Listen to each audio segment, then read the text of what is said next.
안녕하세요. 부동산 금광을 찾아 떠나는 부동산 여행 금광부동산입니다. 오늘은 지난번 이사 대책에서 발표되었던 여러가지 핵심 내용 중에서 일단 도심 공공주택 복합사업에 대해서 이번 시간에 알아보겠습니다. 그리고 다음 시간에는 공공직접시행 정비사업, 그리고 도시재생을 통한 주택공급, 그리고 공공택지 신규지정, 그리고 소규모 정비, 비주택 리모델링, 신축 매입 약정에 대해서는 다음 시간에 좀 알아보도록 하겠습니다. 일단 지금 개략적으로 전체적인 내용들을 좀 살펴보면 도심공공복합사업은 역세권, 중공업지역, 그 다음에 저층주거지를 활용해서 공공주택을 건설하겠다는 얘기고, 공공직접시행 정비사업은 재개발, 재건축의 절차를 단축시켜서 또한 획기적인 용적률 인센티브를 주겠다는 얘기입니다.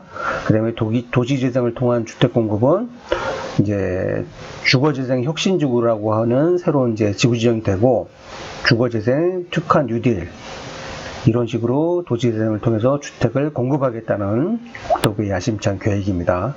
이번 시간에 알아볼 거는 여기 도심 공공주택 복합사업, 그 중에서 이제 역세권은 12만 3천호, 중공업지역은 12,000호, 저층지거지는 6만 1,000호를 공급하겠다는 그 도심 공공주택 복합사업. 자, 그러면 그 도심 공공주택 복합사업에 대해서 자세히 좀 알아보도록 하겠습니다. 일단 도심 공공주택 복합사업이 가장 이슈가 될 수 있는 부분은 공공주택 특별법이 제정이 됩니다. 3년 한시적으로. 그리고 토지주, 민간기업, 지자체에서 사업 제한을 하고 토지주의 10% 동의가 있으면 지구지정을 요청할 수가 있는 거예요. 이것도 상당히 좀 굉장히 완화된 거죠. 10% 동의만 있으면 지구지정을 요청할 수가 있는 거고, 더 핵심적인 내용은 토지주의 3분의 2, 66.7%의 동의가 있으면 지구 지정을 할 수가 있는 거예요. 지구 지정. 이게 전에는 4분의 3이 동의해야만 지구 지정이 됐었습니다. 근데 지금 이제 66.7%, 3분의 2의 동의만 있어도 지구 지정이 된다는 얘기입니다. 그리고 이제 역세권은 주거상업 고밀지구, 중공업은 주거산업 융합지구, 노후주거는 주택공급 활성화 지구 지정을 통해서 고밀도 개발을 한다는 그런 내용입니다. 그래서 자세히 좀 살펴보면 지금 주거상업 고밀지구 같은 경우에 역세권 5,000제곱미터 이상을 주거상업 고밀지구로 개발한다는 내용입니다. 지금 5,000제곱이면 약 1,500평 정도 되는데, 이게 좀 면적이 조금 제 개인적인 생각은 좀 적지 않은가. 왜냐하면 지금 실질적으로 1,500평 정도면 작은 면적이 아니에요. 과연 이 면적 안에 있는 사람들을 전부 어떤 그런 의견들을 모아서 이렇게 할 수 있을지.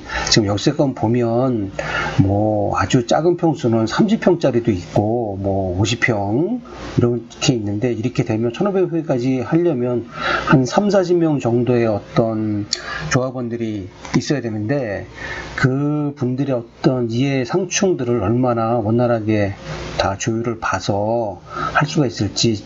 그래서 제 개인적인 생각은 1,500보다는 한 1,000제곱 정도 이것도 좀 완화가 됐으면 더 좋겠다는 개인적인 바람입니다. 어쨌든 이렇게 주거상업 고밀지구로 됐을 경우에는 용적률을 최대 700%까지 완화시켜 준다는 얘기예요. 지금 현재 아마 상업지역 이렇게 돼도 400%, 이 정도, 많아야 500% 막 이런데 700%니까 굉장히 파격적인 인센티브를 주는 거죠. 그 다음에 에너지 절감형 주거 용량을 확대하겠다. 그리고 또 하나 조금 주목할 부분이 상업시설 비율을 완화시켜 주겠다는 얘기예요. 그 어떤 역세권은 상업시설들이 몰려 있는데, 그러다 보니까는 좀 술집들도 있고 아주 안 좋은 경우에는 뭐 단란주점이나 일종주점 같은 그런 것들도 있는데, 그런 어떤 상업 비율을 완화하고 특별 건축구역 지정을 통해서 주거 쾌적성을 확보하겠다는 얘기입니다. 주거 쾌적성을. 그 다음에 녹색 건축을 지원하겠다는 얘기고요. 그 다음에 요번 발표에서 굉장히 좀 특이한 중에 하나가 바로 요거예요. 요거. 대중교통 이용성을 제고하겠다. 지하철 연결 통로를 확보하면 공유자동차 전용 공간을 통해서 그 대중교통 연결성이 강화된 주택, 즉 주차장이 없는 주택을 저렴하게 공급하겠다는 얘기예요.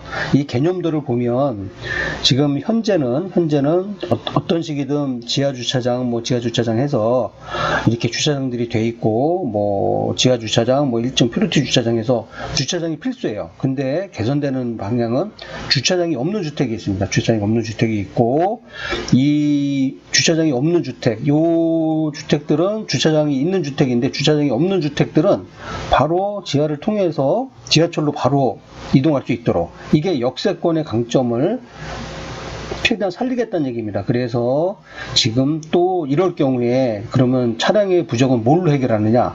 공유자동차로 해결하겠다는 얘기입니다.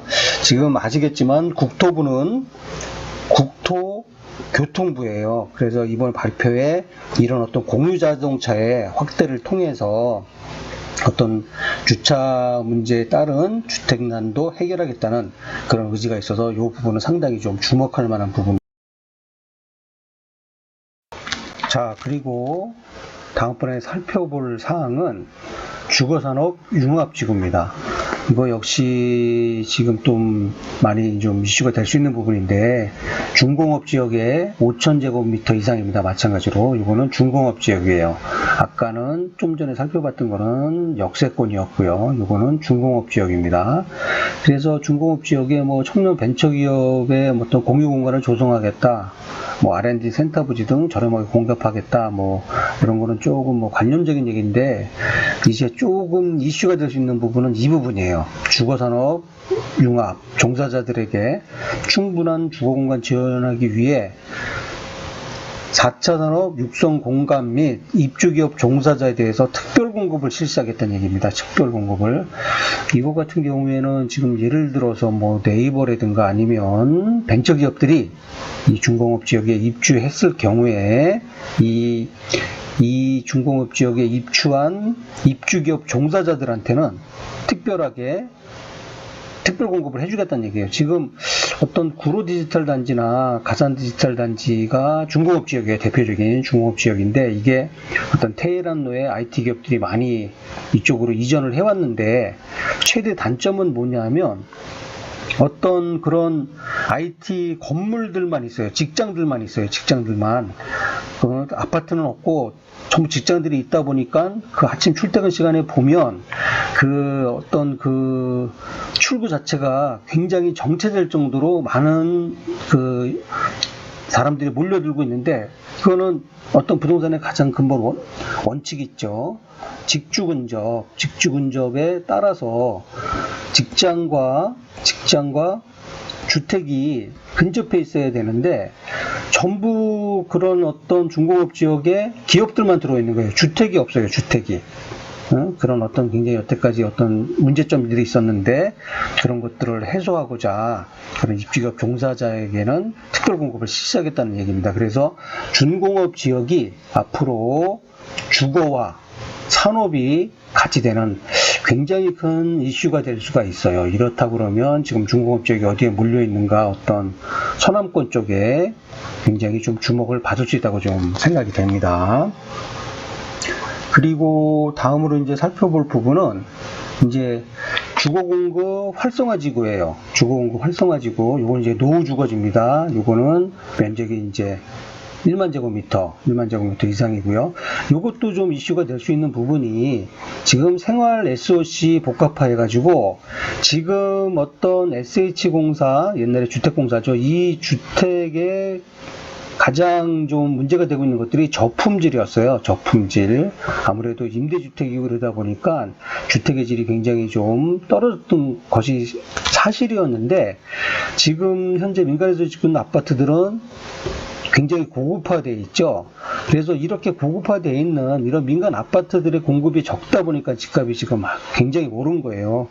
뭐 보통 뭐 수영장들은 기본으로 딸려 있고, 그 다음에 헬스장, 뭐 독서실, 그리고 뭐 아주 좋은 데는 식사까지 제공하는 그런 호텔형 어떤 아파트들도 있는데, 물론 고가겠죠.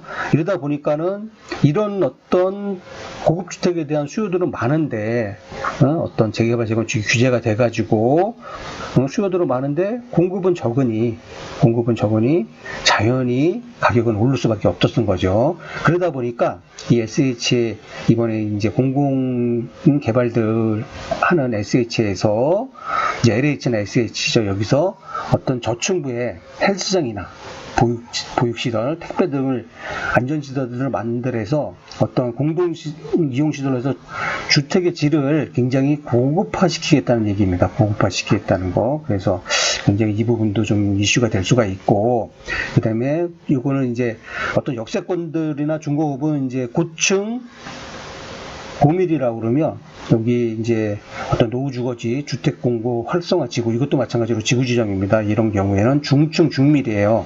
그래서 특별 건축구역 지정을 통해서 채광이나 높이 기준들을 완화하겠다는 얘기입니다. 특히 채광 같은 경우에는 지금 뭐 가장 큰 건축 규제 중에 하나죠. 1조 사선 이런 거를 좀 완화시켜 주겠다는 얘기입니다. 이 1조 사선은 옛날부터 있었던 굉장히 병폐적인 어떤 그런 건축 제한이에요. 이걸 특히 북쪽에서 띈다는 게 굉장히 좀 안 좋아져서 좀 제도 개선을 해야 되는데, 이미 지어진 것들이 많다 보니까 함부로 뭐 어떻게 할 수가 없어요. 그래서 이런 부분도 많이 완화시켜 준다는 거고, 그 다음에 또 이제 그 종상향은 아시는지 모르겠지만 뭐 일종 일반 주거지역을 2종으로 바꿔주겠다 내든가, 뭐 일반 주거지역을 뭐 준주거로 바꾸겠다, 이런 것들이 가장 큰 이슈가 되는 것은 바로 용적률입니다. 용적률 아시겠지만 높이 지을 수 있게 해주겠다는 거예요. 120%까지 부여해주겠다는 얘기고, 이 종상향에 대해서는 뭐 아시는 분들은 아실지 모르지만 좀 강서구의 웨딩홀 대표가 구의원한테 이 종상향 부탁을 하면서 뇌물을 줬어요.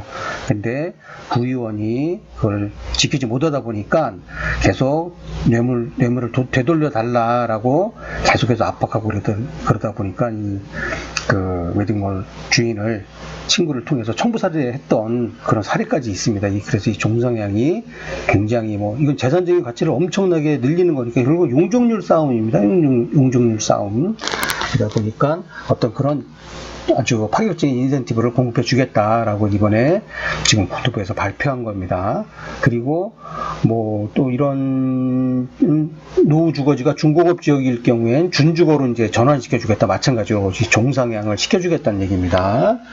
그래서 이번에 좀 아무튼 특이점이 바로 뭐 그림에도 잘 나와 있는데, 과거에는 의식주에만 그냥 먹고 사는 데만 매몰돼 있었어요, 주거라는 게. 근데 지금의 트렌드는 어떻게 바뀌었냐?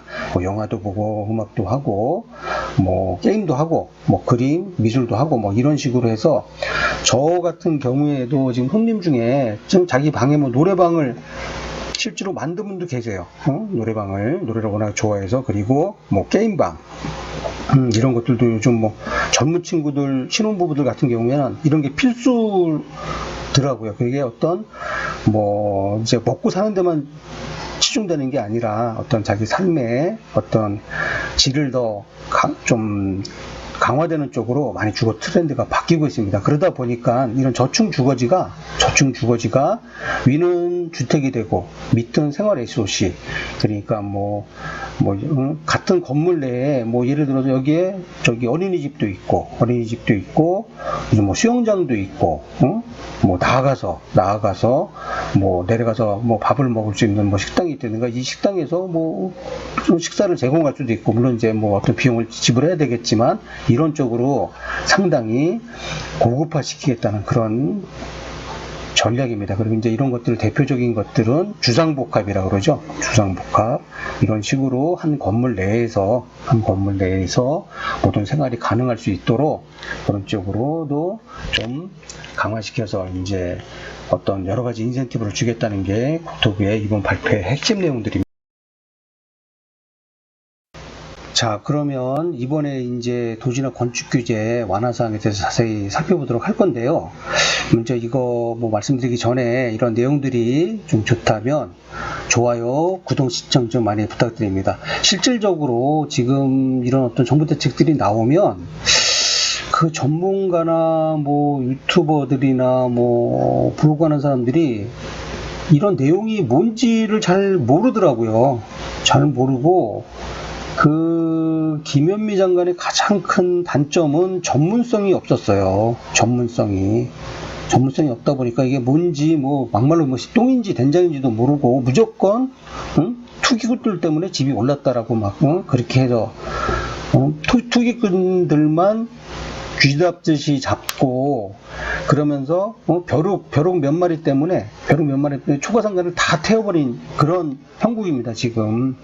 그러다 보니까 저는 이제 어떤 건축 분야도 상당히 오래 근무를 했었고 그러다 보니까 이게 국토교통부가 이게 이제 건축 분야도 국토교통부에서 이제 관장하는 거고 어떤 그런 부동산 부분이 토지와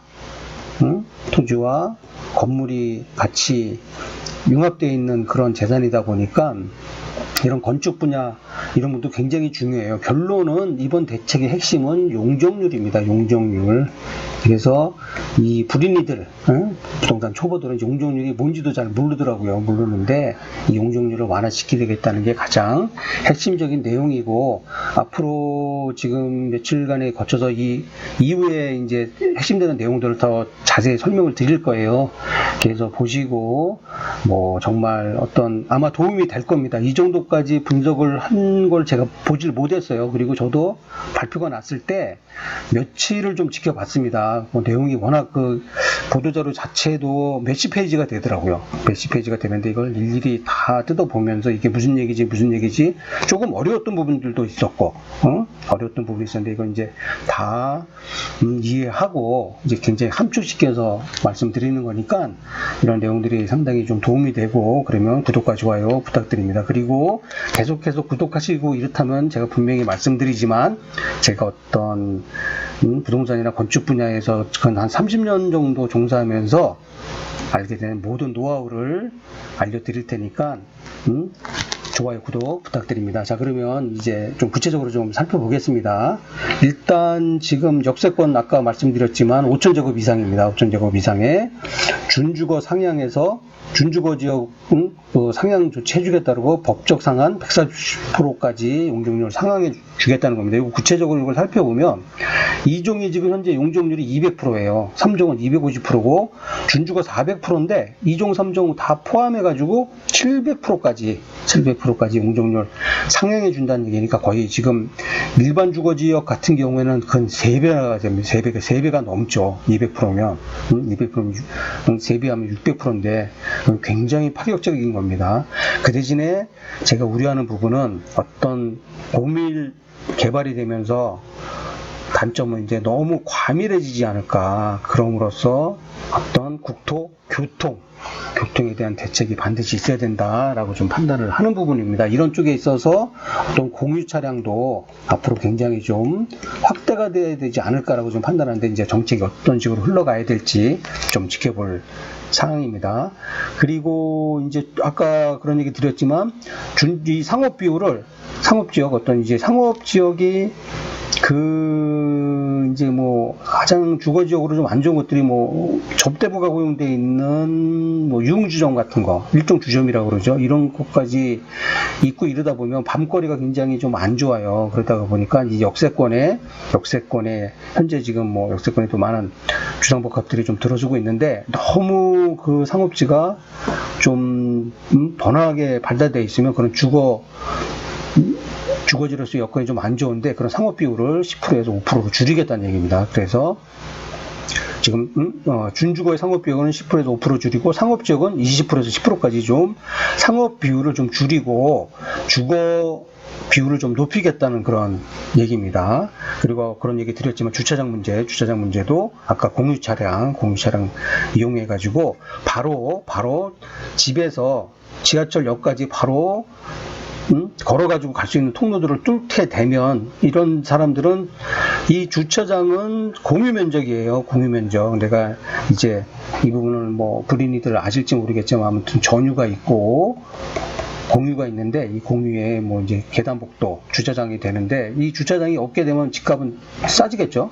이 싸게 공급하는 대신에 바로 집에서 나와가지고 지하철까지 바로 뭐 우산도 안 쓰고 바로 지하로 연결해서 가겠다. 그렇게 했을 경우에는 그 어떤 주차장 설치 의무를 감면해 주겠다는 얘기입니다. 그러면서 그럼 뭐 차가 없으면 어떻게 해야 되느냐 이런 것들은 이 공유 차량으로 해결하자는 그런 국토부의 어떻게 보면 국민들에 대한 제안입니다. 제가 봤을 때는 상당히 좀 이슈가 될 수가 있고 괜찮다고 느껴져요. 그 다음에 준공업지역도 5,000제곱입니다. 이거 역시 법적 상한으로 지자체 탄력 운영으로 해서 용적률을 높여주겠다는 얘기고, 그 기부채납 이제 뭐 이것도 좀 이슈가 되는 거예요. 용적률 공공임대 기부채납 미적용하겠다. 이게 지금 여태까지 어떤 정부가 어떤 초과이익 환수하는 데 있어서 가장 컸던 부분은 이제 이 임대주택 의무 비율이었어요. 근데 이런 것들을 지금 미적용하겠다 그러니까 이슈가 되는 거고, 더 큰 거는 중공업의 경우에는 여기에 이 중공업 지역의 입주기업 직원들에 대해서 입주기업 종사자라고 그러죠. 종사자들에 대해서는 특별 공급해 주겠다. 이것도 굉장히 뜨거운 감자가 될 수가 있습니다. 한편으로 어떻게 보면 잘못하면 혜택이 될 수가 있어요. 엄청나게 큰. 그러면 뭐 어떤 좀 직장을 예를 들어서 뭐 그런 벤처기업에 이런 데 못 들어간 사람들하고 또 그쪽에 다니는 사람들하고 어떤 차이가 또 발생할 수가 있기 때문에 이 부분 좀 신중하게 잘 선택해야 되지 않을까 판단이 되는데, 일단은 이렇게 발표가 됐으니까 이것도 좀 주목해서 볼 거고요.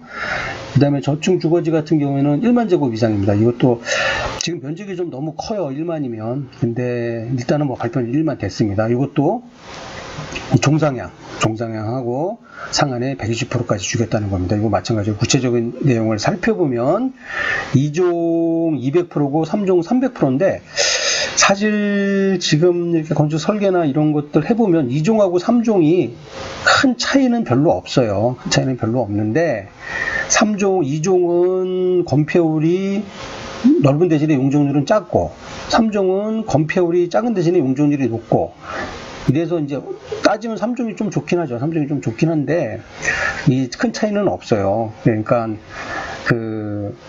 이제 그런데 3종 같은 경우에 3종이 이제 250%도 360%까지 그 용적률을 높여주겠다. 그 다음에 뭐 이제 조건부 준주거들이 있습니다. 이거 500%까지 해준다는 얘기고 400%에서 500%까지. 결국은 이번 대책의 가장 큰 거는 용적률 상향이에요. 용적률 상향을 통해서 어떤 역세권이나 중공업지역 주거지를 좀 높게 지어서 어떤 그런 주택난을 해소하겠다는 그런 내용들입니다.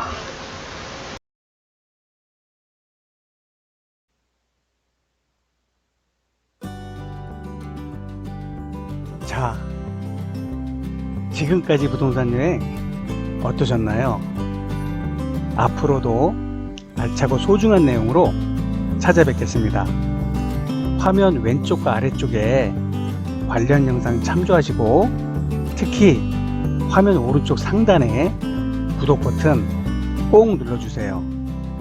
자, 그럼 여러분 가시는 길에 사랑과 행복이 가득하시길 기원합니다. 여행 까미노